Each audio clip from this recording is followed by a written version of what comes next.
On an afternoon in November 2007, a corporate jet waited in a hangar at Salt Lake International Airport.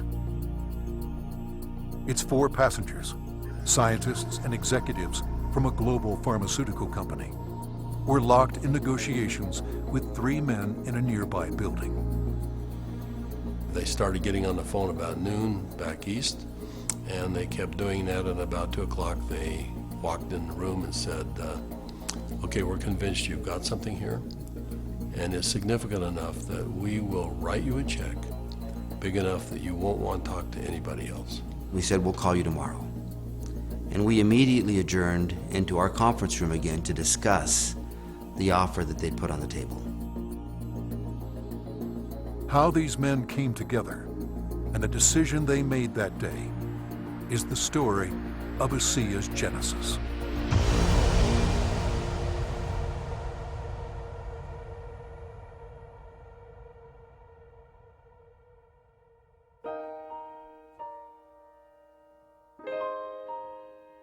A lot of people have fathers that teach them sports. My father happened to be a great strategist, and from a very young age I recall having discussions with him about what he was doing. At the time he was running fairly large companies, and I can remember driving in the car with him and him talking to me about strategy, about what is strategy and how to think differently about a company. Vertus Norton was well qualified to teach his son. At the time, he was sales planning manager of the billion-dollar beverage division of General Foods Corporation in New York, with responsibility for iconic products like Kool-Aid, Country Time, and others. In 1985, he was recruited by Dart and Kraft and eventually became the head of Hobart Corporation US near Cincinnati, Ohio. 5 years later, he rejoined Kraft General Foods in Chicago as vice president of the Channel Group, managing a billion-dollar pilot business unit that led to the eventual integration of General Foods, Oscar Mayer, and Kraft Foods. Based on his track record, Vertus was asked to help re-engineer the company to increase efficiency in relation to an industry-wide initiative called Efficient Consumer Response. In the subsequent 3 years, Kraft's ECR, or efficiency rating, moved from 10th to 1st place. I've known Vertus for over 25 years, and it was apparent to me immediately that here was a very special man. A man that had wonderful ethics, great business strategies, enthusiasm. There was no question that this man was going to be a huge success, and he is a success. Vertus retired from Kraft at age 57 and moved to Park City, Utah. We thought he would take retirement seriously. He did not. Shortly after doing some service for our church, he was asked to run a biotech company. He had a lab in Southern California, 5 PhDs reporting to him, a series of master's or graduate students as well, all doing work for him there. And he ran that for 4 years, and we thought he was done. But Vertus Norton was not done. Through his son Tyler, Vertus was introduced to another biotech company and invited to become a member of their board. I recall coming to the house one afternoon only to find books strewn about his desk, chemistry and biology books, and I said, now what in the world are you doing now? And he proceeded to tell me that he had been invited to sit on the board of this company that had an incredible technology. And I do recall him saying, but they don't know exactly what they have. And that's an invitation to my dad. He's going to figure it out. He's a puzzler. I was intrigued until they told me it was made from salt water.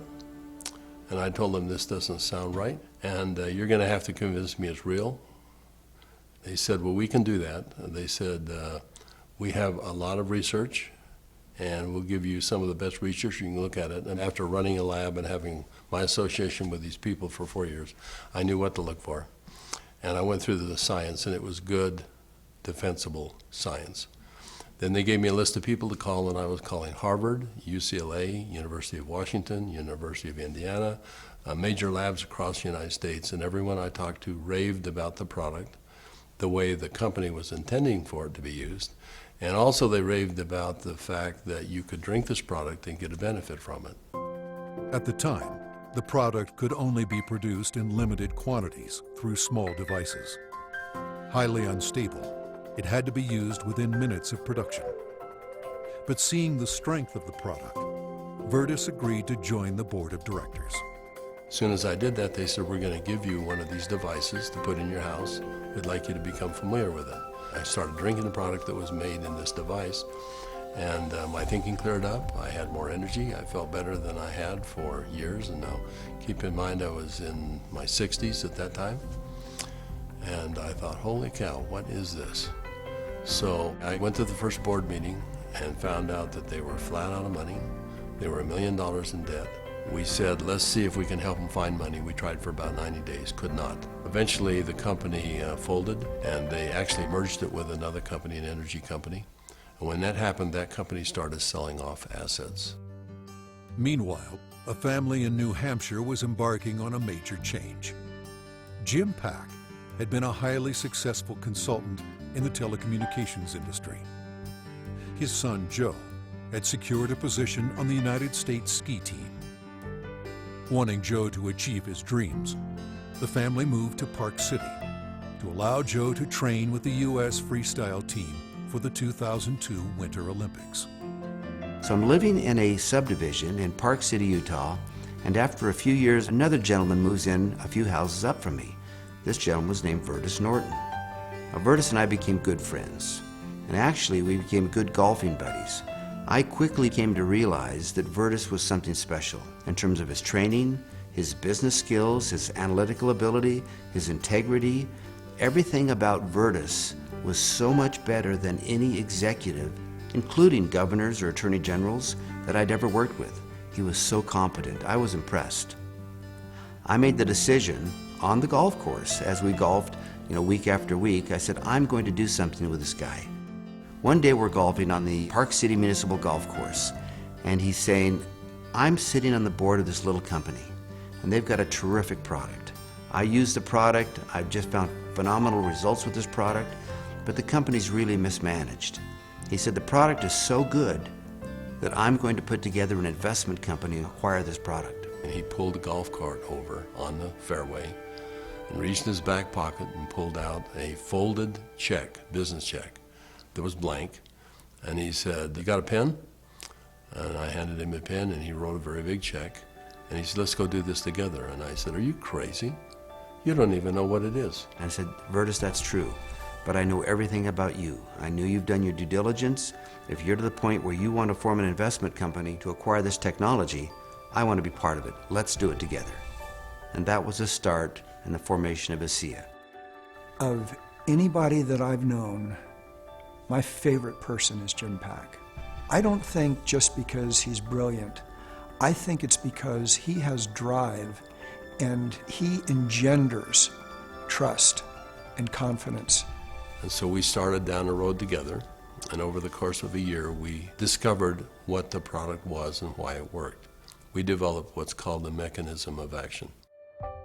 They discovered the product was based on redox biochemistry, a new field of science that emerged near the beginning of the 21st century. Redox signaling is a function central to all forms of life. Redox signaling molecules are created within every cell of the body and are vital to the immune system and to cellular repair and replace mechanisms. As one gets older, the body's ability to make these molecules decreases, a function of aging. The product provided a replenishing source of the exact redox signaling molecules the body creates, and in the same balance, enhancing cellular health. Knowing the product's shelf life was essential, Virtus and Jim challenged a team of researchers, including Dr. Gary Samuelson, to find a way to stabilize the product. We didn't know if it could be done, and we bought some equipment and kept making product over and over and over again, and we'd run it through the computer. And finally, after months, he finally came in and said, I think I've got the product stabilized. And we started testing it and found out that he had, in fact, stabilized the product. After stabilization had been achieved, Virtus and Jim met with a group of university scientists. We had told them that we had stabilized this mix of molecules, and they said, no, it can't be done. And we said, no, we have done it. And they said, no, it can't be done. And they were so adamant that they were slapping the table. And we said, well, wait a minute. We'll come back tomorrow and show you the product. So we took the product back the next day. Said, this is stabilized redox signaling molecules, both positive and negative molecules in the same bottle, stabilized. And they said, how in the world did you do this? So one of the big breakthroughs is the fact that we can stabilize molecules that you're not supposed to be able to do that. The molecules in ASEA are supposed to be fleeting. They should all return to salt and water in just a matter of minutes, and they don't. Meanwhile, Vertus's son Tyler had arrived at the pinnacle of his career in the financial services business.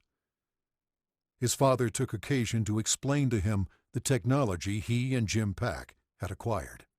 He said to me, this is the product. He reminded me it was made from salt and water, and I was very concerned.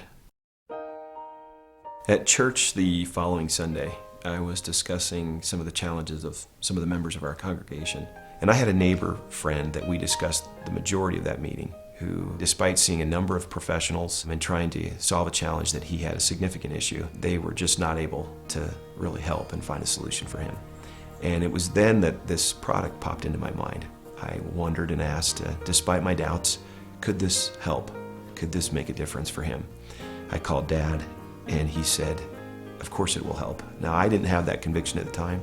He did, and he was willing to get some of that product. We got that product to my neighbor.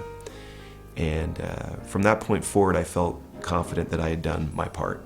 And given that I was still doubtful and even fearful, I kind of washed my hands from it.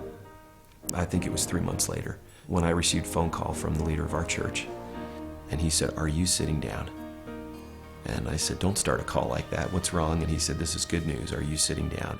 He proceeded then to tell me that he had just received some very good news, that my neighbor, whom we had given this product to months earlier, had received word that he was in fact improving and had improved a great deal. Of course, the question going through my mind was, well, did he drink this stuff? And that was what my church leader told me. He says, that's why I'm calling. He drank all of it, and he's confident that it's had a huge effect on his situation. I called my neighbor, and I needed for him to tell me what he had experienced. And he was quiet for a minute, as I recall, and said, do you have any idea what I think this has done for me and for my family? He began to tell me things that I've now heard multiple times over from people across all of North America, and how this product helped him and made a difference for his family. Frankly, this was a problem for me. This became a problem for me. It was my first indication that this could be real, this could be meaningful. By this point, Jim and my father had made a significant commitment to this product. They were moving forward. And I started to question kind of what I was doing, and feeling a need to get this product out to the world, watching the impact it was having. And I ultimately resigned in May of 2010 from a significant job, the job I'd spent the better part of 17 years getting to. And it was born of this sense and feeling that this product needed to be given to the world. I've known Tyler Norton for now over 20 years. He is a person who demonstrates integrity in all aspects of his business. He is able to motivate people to do things that are even beyond what they think they can do. You know, this came full circle for me about a few months ago. I happened to be out walking, and I looked ahead and saw a family coming towards me on the street. And as they got closer, I realized it was my neighbor that had been benefited by ASEA. And I happened to be on the phone, and so we weren't able to talk. I kind of waved as we acknowledged each other, and he reached in his back pocket and pulled out a sport pouch of ASEA, and then kind of subtly bumped his heart. And we didn't say anything, but I understood completely. It brought home the whole purpose of what we're doing. Now that the product was stabilized, Vertus and Jim began studying distribution models, retail, direct sales, internet, and network marketing. But first, they had a question. We actually wondered if people would drink a product that didn't taste very good, even if there was a perceived health benefit. And we said, let's find out. So we decided to find 40 people and create kind of a focus group, and we started giving it to them. We did that for about 2 months, and we said, let's go out and find out where we are with these 40 people. So when we went out and contacted them, we found out that the 40 people had turned into 135, and the product had been shipped to 20 different countries without our knowing it. And we said, well, we've got the answer we wanted. People will, I think, buy this product. When they determine that there is a perceived health benefit, they'll buy it. But in the meantime, we had contacted a friend, someone that Jim Pack knew and we had played golf with. And he was running a very big pharmaceutical company in New Jersey, about $10–11 billion. And he finally agreed to send a group of people out and spend some time with us and see what we had come up with. So 4 people flew out on a plane, and we met in the conference room we had on the west side of the city for the better part of a day. We spread out all of the research that we had out on a table. And these gentlemen asked all the right questions. They thoroughly went through all of the science that we had, and as they do that, they'd call back to their headquarters and ask questions. About 2 o'clock in the afternoon, they came to us, and they said, we think you've got something really special here. We're going to write you a check that is large enough that you don't want to talk to anyone else. But there's a catch. And I said, what's the catch? And they said, you've got to shut it down. And I said, shut what down? And they said, you've got 135 people on this product right now, shut it down. People have problems all the time and they deal with them as best they can. You're going to have to walk away. And that kind of took us back a little bit. In fact, I said, that seems a little harsh to me. And they said, you want to work with us, you walk away. We said, well, we'll let you know.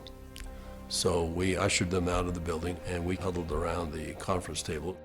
We came to realize that this had changed for us from a business play to something very important. This was a cause, this was a responsibility. We'd seen too many people helped by this product. We realized that the only option before us was network marketing.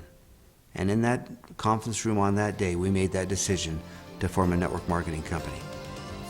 ASEA LLC opened its doors for business in July 2009 with just a handful of independent associates. Today, there are tens of thousands, and their ranks are growing exponentially every month. In 2012, the company announced its entry into Europe, the first of many international steps to come. Every company has a vision, but for Vertus and I, our vision is just a little bit different given our age. This is not about making $1 million. This is about changing 1 million lives. One of my fondest memories is of a Meet ASEA meeting that we held in Lexington, Kentucky. We had a huge group of people that came, very impressive group, and a lot of people coming up talking about what ASEA had done for them personally. But at the end of the meeting, they invited me to come up and gave me a small treasure chest. Wasn't very big, but as you open up the treasure chest, it's filled with letters of gratitude and thanks. It meant a great deal to me. So we came back to Salt Lake City, and I asked our people to go out and find a treasure chest, which we have done, and we have it in the office, and we continue to add letters to it. I have the privilege of going around the country and talking to people about this product. And it's not uncommon at the end of a meeting to have a group of people line up and want to tell me, and really thank me, but more thank my dad and Jim for what they've done. And as they tell their stories and I get a chance to look into their eyes and sense their sincerity and the realness of what this has done for them, more than once I've had to step out of the room and find a corner in a hotel somewhere where I could compose myself and get myself in order after hearing how sincere and thankful they are for this product. You know, we started off looking at this as a business opportunity, and as we progressed, it became more of a sense of purpose, but it's much more than that. We're creating a culture here. We're creating a family. I believe that the heart and soul of this company is represented in our associates. Our associates becoming is as important to us as them making an income. I don't believe you build checks. I believe you build people. And perhaps one of the greatest blessings of my time here at ASEA is embodied in these marvelous, enriching relationships with wonderful people.